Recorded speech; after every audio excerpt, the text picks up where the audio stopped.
At the outset, I welcome you all to this training program organized by the District Rural Development Agency for the benefit of the members of the self help groups.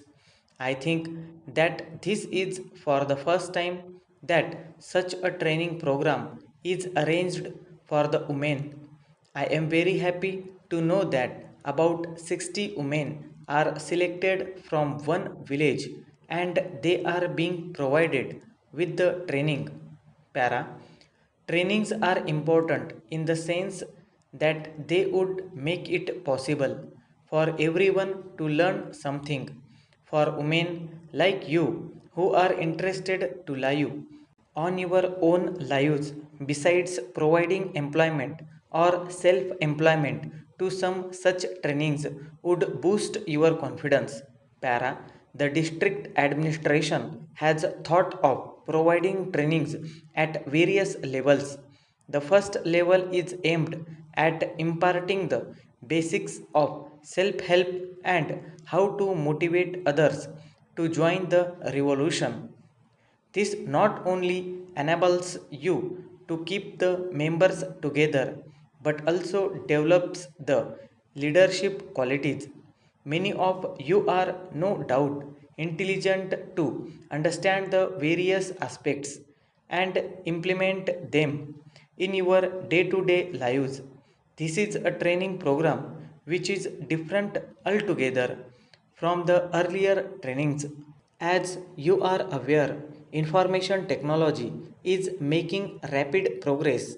As a matter of fact, it is possible for anyone to contact another in any part of the world within a few seconds and communicate with him.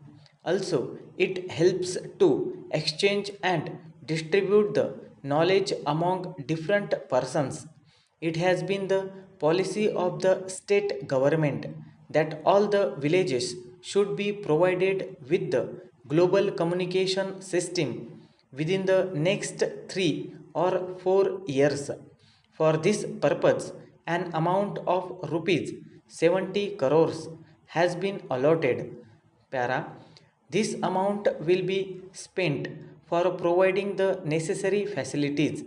If a majority of your members are familiar with the latest technology, it will be possible to exploit the vast knowledge resources. It is in this context that this program is organized for providing education to enable you to use the latest knowledge in future. The project director, who is a young and able administrator, has brought very good proposals and I must really appreciate his future vision. Perhaps I think that this will be the first program organized in the entire state.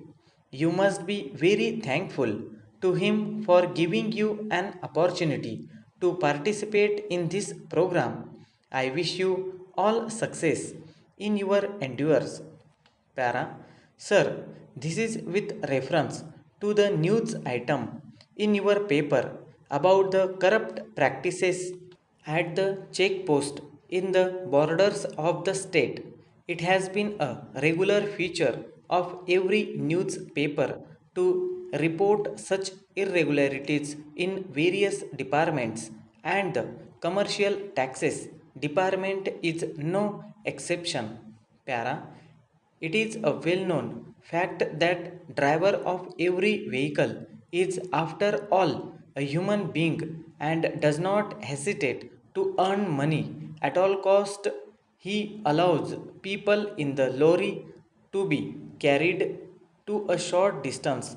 For this small favor, he receives some cash, but it is illegal to transport persons in a vehicle meant for commercial purpose. The officials at the checkpost turn a blind eye to such evil practices by taking small bribes, which encourages the drivers to continue this practice. This should be checked immediately by transferring all the staff to very far off places as a measure of severe punishment. Yours.